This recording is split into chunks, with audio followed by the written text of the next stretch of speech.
Olá, pessoal! Mais um Papo de Artista aqui com vocês. Vocês sabem que a gente vem aqui para falar coisa quando tem coisa interessante para falar, né?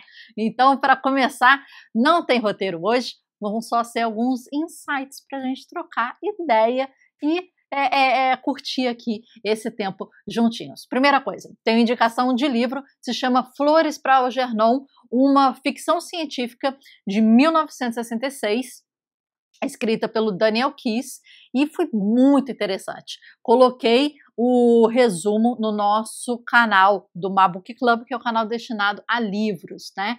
Eu não sou muito de ler ficção, mas quando eu gosto de uma ficção, eu realmente procuro dar essas dicas, porque eu fico muito animada. Então, a história rapidamente é a seguinte: estão sendo feitos testes de laboratório para a pessoa ficar inteligente. E isso é feito no Algernon, um ratinho, e o Algernon fica super inteligente. E aí falam, não, agora já está tudo certo para fazer no humano, né? E aí que pegam o Charlie, um cara de 32 anos, está fazendo 33, uma idade aí bem emblemática, né? Para fazer esse teste. E o Charlie, ele tem uma certa dificuldade cognitiva, tá?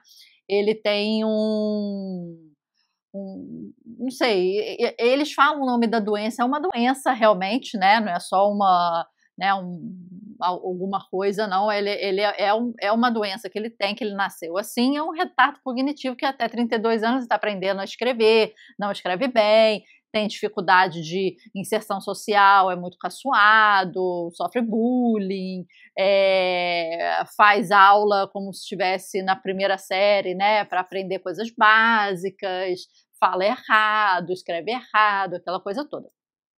Charlie faz e fica muito inteligente. E vai aos poucos, né? Mas vai ficando, passando os próprios cientistas, né, e médicos que acompanharam ele nesse processo e escalonando aí, sabendo 17 línguas, fazendo relatórios, estudos, né, passando os próprios médicos. Então aí discute questões muito interessantes que eu senti, assim, no que a inteligência traz, coisa boa, coisa negativa, saber muito, é um fardo, né, ou é algo positivo, né? A gente começa a questionar e ele começa a olhar de novo para a vida dele e tentar lembrar das coisas, das relações interpessoais, relação com família, os amigos e tal, e ele começa a ver coisas que ele nunca via.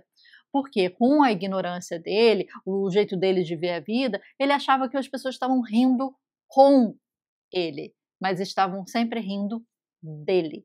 Ele estava sofrendo bullying mesmo sem saber, estava levando de uma forma engraçada, rindo, etc., mesmo sem saber, mas estava, né, sofrendo o bullying.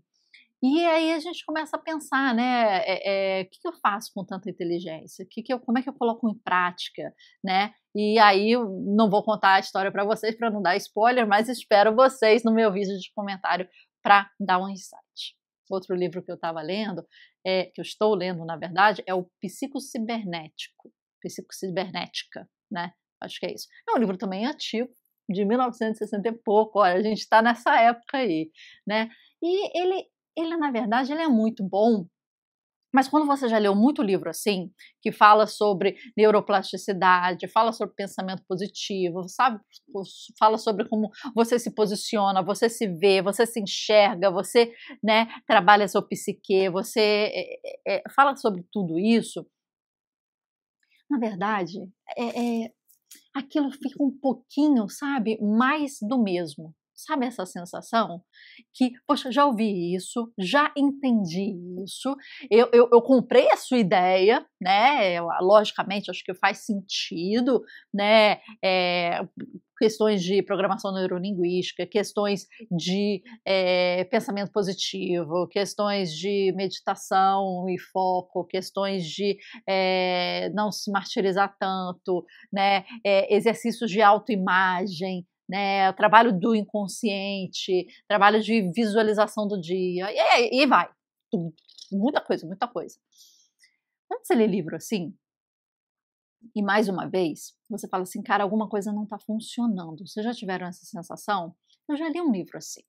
Eu já li um livro que me deu as ferramentas, que me deu as dicas, que falou o que fazer, e pareceu muito óbvio, pareceu que faz sentido, né? Faz sentido, eu adoro quando as pessoas falam assim, faz sentido para você? Ai, gente, dá um nervoso quando falam isso. Mas faz sentido para você? Né? Quando tem livros que fazem sentido para você,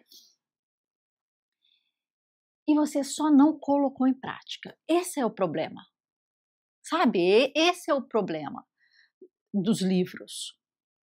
É que a gente tem que entender que lê-los é só o primeiro passo. É só, é só a gente dar o primeiro passo. Precisa de muito mais depois da leitura para que a gente possa um dia falar: poxa, esse livro mudou minha vida. Cara, um livro para mudar a vida, meu filho, o livro tem que ser danadíssimo, danadíssimo. E o livro ele tem que sair do livro. Sabe, tem uma coisa que eu falo, o livro quando é bom, ele nos faz querer fechar o livro e parar de ler muitas vezes. Sabe quando você está lendo, né? Você está lendo, aí você está aqui. Cara, aquilo te bate com um negócio que você fala, eu não consigo ir para frente. Eu tenho que parar, fechar e eu tenho que pensar nisso aí. Então, o que eu mais quero quando eu leio o livro é fechar o livro, para pensar cada vez mais no próprio livro e para voltar para o livro e para depois fechar o livro. Então, o que eu quero mais são esses momentos assim, ah, meu Deus, calma aí. O que eu quero mais nesse momento, vou grifar, né? O meu highlighter cinza, quem é aí da leitura comentada já sabe, e vou pensar, vou ficar um dia, tipo aquele negócio de pão velho, né? O pão velho é isso, tipo, amanhã vai ser melhor, vai estar mais maturado, o molhinho vai estar mais assim, né, dentro, né, vai estar mais gostoso, é o pão velho, né? Então, o livro, quando ele vai além, ele é muito importante. Só que o que eu quero voltar aqui é o papo que a gente estava falando. Saber a gente sabe, concordar a gente concorda, achar interessante essa metodologia, essa palavra que sempre usam hoje em dia, meu método, minha metodologia, é maravilhoso, né? Agora, colocar em prática é que é difícil. Colocar em prática, sair do papelzinho, colocar em prática, sair do seu to-do list, para realmente fazer, sair ali vamos fazer as etapas 1, 2, 3, está ali no livro, está mastigado, está dado, né? Só que o que faz a pessoa fazer? O que faz a pessoa ali fechar o livro e tomar ação de fazer? Isso que é complicado. Isso que é difícil, e para isso que servem comunidades, porque comunidades são propulsores de ação e motivação. E minha grande pergunta, meu grande questionamento é justamente isso, né?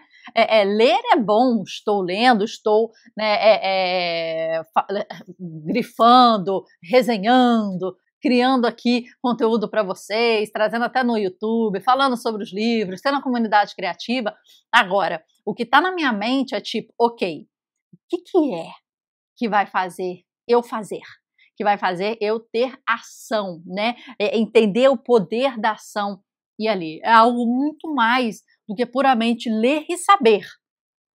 Eu leio, eu sei, eu tenho insights, tem até o ChatGPT para nos ajudar nisso, né, minha gente, hoje em dia.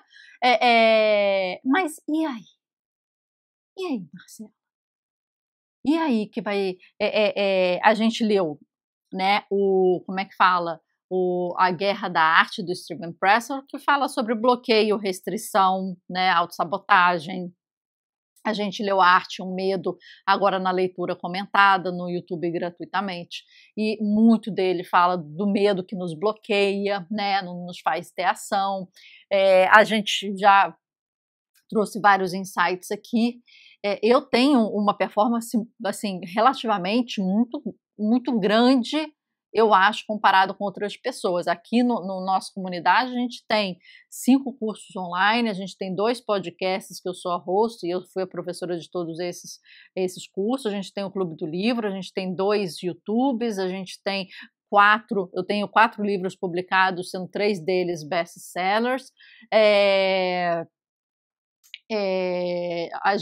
Eu tenho meu ateliê de arte, em que eu faço arte, pintura, desenho, escultura, sou da Academia Brasileira de Belas Artes, faço, assim, tudo, e a edição é minha, o roteiro é meu, e tudo meu e tal. Eu tenho uma entrega de performance muito grande, mas mesmo assim eu acho que eu deixo a desejar. Eu queria entregar mais, eu queria fazer mais, eu queria, né, over delivery, né, tipo, entregar muito mais do que se espera, né? E a gente fica pensando que a gente fica se colocando num, né, sempre, meu Deus, eu preciso fazer isso, meu Deus, eu preciso fazer isso, meu Deus, né? E a gente fica se sabotando, né? E todos esses livros, eles falam de neuroplasticidade, de tudo aquilo que a gente comentou antes, né? Meditação e etc e tal. E por que a gente não consegue tanto quanto a gente gostaria, né? E eu tô pensando muito nisso ultimamente. Aí me faz pensar e trazer algumas referências aqui para vocês que eu acho que podem ser legais e eu acho que podem ajudar. E peço até, se você tiver referências também, escreve para gente aqui na legenda aqui embaixo, coloca, porque isso aqui é uma troca. Primeira referência que vem à mente é um livro, é um filme de um tempinho atrás chamado, aqui no Brasil, é chamado Simplesmente Feliz. Calma aí, gente. Uma notificação aqui. Pronto. Simplesmente Feliz, né? É com a Sally Hawkins, ele tem no Prime, se eu não me engano, tá? E aí, a história é a seguinte: essa Sally Hawkins é a Judy, é a personagem Judy, e ela é uma mulher que ela não é casada, não tem namorado, não tem filho, não tem dinheiro, não tem casa, não tem carro, anda de bicicleta, é professora escolar, e as amigas delas contam vantagem, né? Porque eu sou casada, eu tenho um filho, eu vou viajar, eu tenho isso, vamos alocar. E ela, tipo, não tem as condições, não tem não sei o quê. Só que, curiosamente, ela é a mais feliz de todas. Ela é tão feliz com a situação dela, com a vida dela, mas do jeito atrapalhado que é, do jeito, né, que não tem tantos assim louros iguais às outras, né?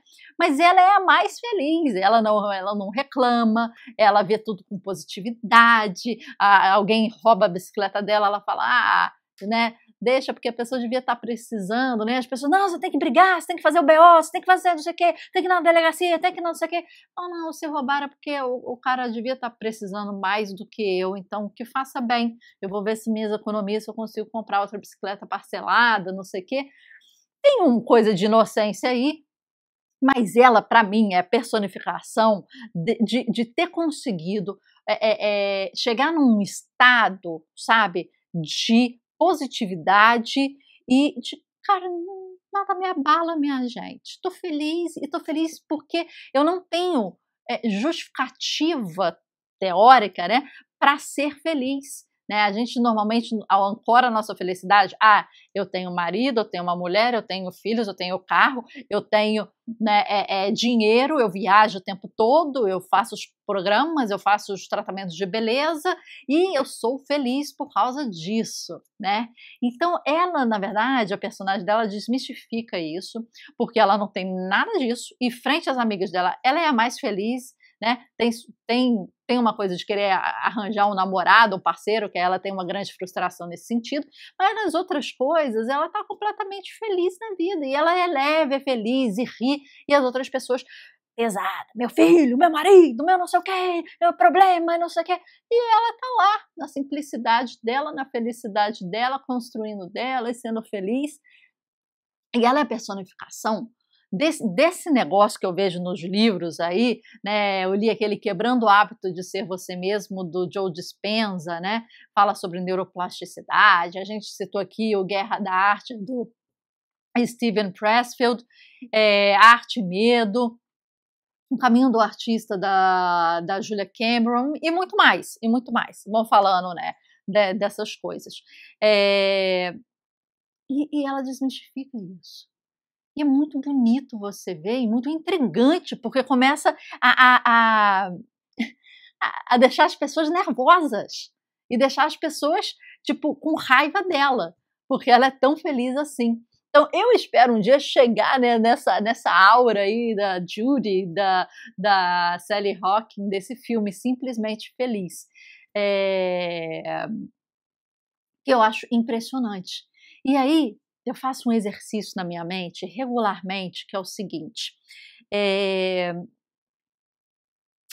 eu tento viajar no tempo. Eu tento. E se eu tivesse oportunidade de viajar no tempo e voltar um tempo do meu passado? Qual tempo eu gostaria de voltar? E o que eu mudaria? Se eu mudaria alguma coisa? As pessoas normalmente se fazem essa pergunta e falam: não vou mudar nada, porque até meus erros me trouxeram até aqui e eles foram bons. Eu, se eu voltasse, ia mudar muita coisa. Para começar, minha gente, ia começar comprando um monte de Bitcoin, fazendo uns investimentos bons aí, né, desde o início. Eu ia começar, revigorando essas coisas aí financeiras e aproveitando as oportunidades que passaram e vivendo de uma forma mais leve. Eu ia mudar várias coisas. Não sei se esse efeito borboleta ia ter alguma repercussão no mundo de hoje, mas eu ia. Mas eu ia não grandes eventos, grandes encontros, grandes marcos. Eu ia mudar pequenas coisinhas como essa, né? Comprar um Bitcoin para ir acertando a vida e fazendo a vida com os insights. Mas, quando a gente volta e faz essa viagem ao passado, o que a gente encontra se a gente estivesse vivendo a mesma situação, mas com a cabeça de agora, é a certeza de que, Marcela, vai dar tudo certo, vai dar tudo bem. Fica tranquila, fica mais tranquila, fica mais calma, fica mais positiva, né? Vai dar tudo certo. Mas aí a gente se pergunta, por quê? Deu certo agora? Agora, no presente, agora, tá certo? Ou tem muita coisa errada ainda? Tem muita dificuldade ainda? Tem muita coisa a resolver ainda? Tem muita coisa a resolver ainda. Tem muita questão a resolver ainda. Não está tudo certo. Mas o sentimento que eu volto ao passado é um sentimento, né? De tipo, cara, deu tudo certo, mesmo não estando certo hoje. Isso me intriga. Sabe essa sensação?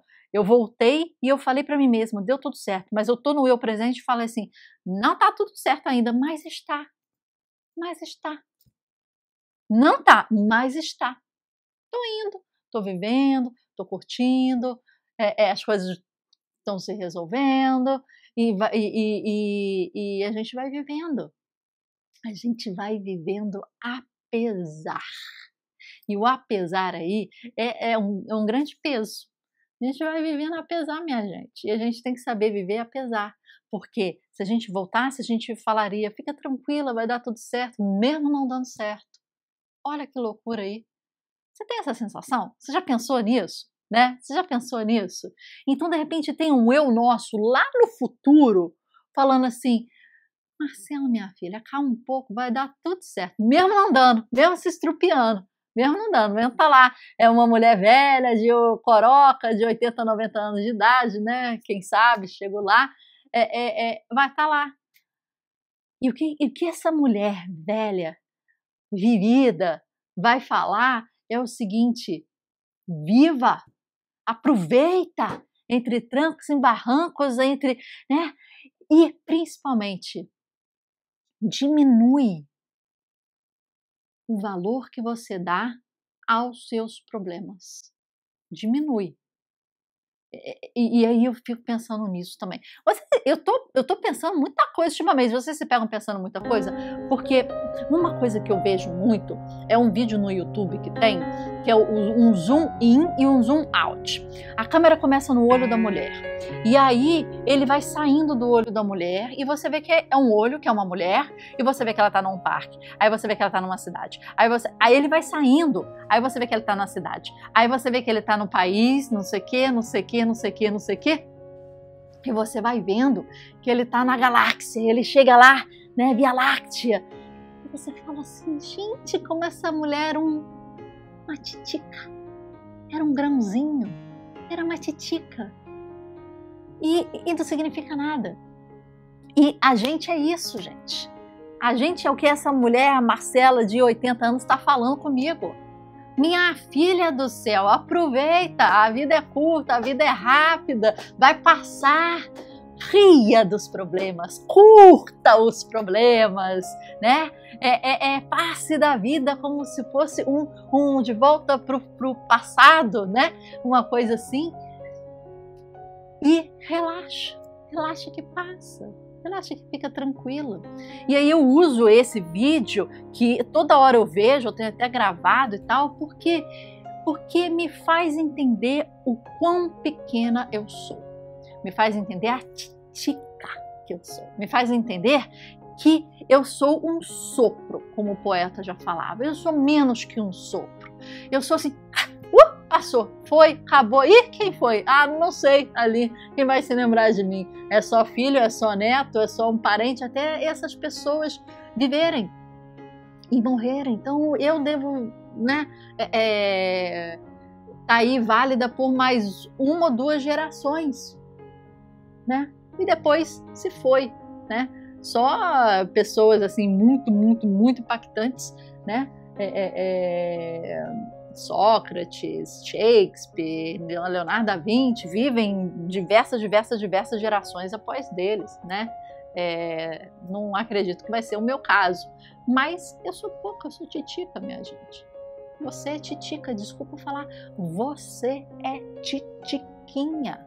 Agora, se você é titiquinha de um sopro, qual é o tamanho do problema que tem dentro da sua cabeça que nem existe e possivelmente, muitas vezes, nem vai existir? Aí me diga. Aí você vê esse vídeo de zoom in, zoom out, aí você me diga se você é um grão, o pensamento de um grão que tem medo de alguma coisa é o quê? É microgrão? É micro grão? Meu filho, tá fazendo o quê, meu filho? Tá brincando de microgrãos? Que é isso? Não existe esse jogo, não. Vamos jogar o jogo da felicidade. Vamos jogar igual a Judy do Simplesmente Feliz. Vamos rir na cara dos problemas, na cara do deboche, na cara do bullying. Vamos rir. Essa é uma das melhores estratégias também de você desconcertar aquela pessoa que está te tratando mal, que está te colocando para esse canteio, que não está te valorizando, né? É você reduzi-la também ao lugar dela, né? Então vamos nos colocar nos nossos lugarzinhos pequenininhos, vamos colocar no nosso lugarzinho de titiquinha e os nossos probleminhas mais titiquinhas ainda, vamos colocar a gente no nosso lugar que somos, porque ó, foi um sopro, você, acabou. No máximo, ó, ih, seu filho, ih, seu neto, ih, depois ninguém lembra, ih, vai passar um vento aqui, minha gente. Foi a gente, ó, sussurrou aí numa geração e já passou. Então, não vale a pena? Vale a pena, gente.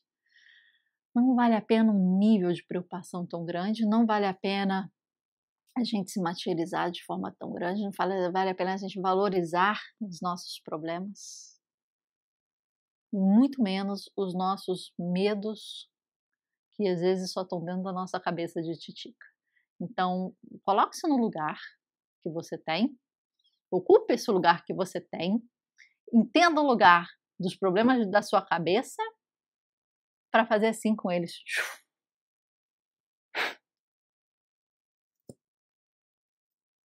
E até o próximo episódio.